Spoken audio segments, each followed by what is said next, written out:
All right, this is a 2011 Hyundai Sonata. We're going to be taking out this shock, okay? Now, there's going to be 3 bolts under the hood. I'll show you that here in a minute. But before we get started, you want to take out this wire, which leads to the back right there. You want to take that out because if you don't, you will ruin that, and it's a sensor, and you do not want to replace that. So unbolt it here, and unbolt it there, and then hang it to the side. Then you want to take off that because this will dangle and hang, and then you'll get to the bolts and everything. I'll show you step by step, but it's pretty easy and simple once you get to it. And I'll show you the bolts up top, but the bolts up top are going to be last. So here's the bolts on top. You're going to want to take this off. Just pops off. That's going to be the main one, but you're going to take this one off, that one off. Then you can take that one off after. It's a step-by-step process, as you can see, and it's pretty simple. You're going to have to take off this as well. It's simple but also complicated. It should be a lot of fun.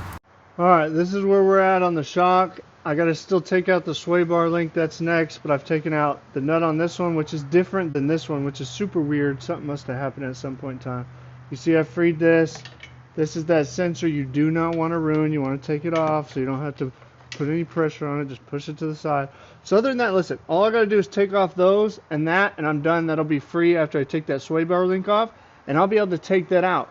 But I have a lot more to do on this, but it's pretty simple just taking out just the shock. All right, as you can see, I got it as a mess. Here's the shock out. These were 14s, the nut. If you're gonna take the spring, which I'm gonna take the spring, so I'm gonna compress it with the spring compressor I got from Harbor Freight. I'll compress it, I'll take this part off, I'll save this, I'll save the boot, I'll save the spring, and I'll put it on the new shock.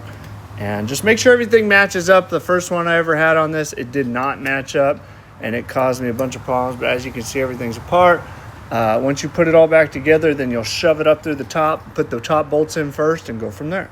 All right, I ended up doing both of them. So this is the finished shock put in. Looks good, easy, simple, beautiful.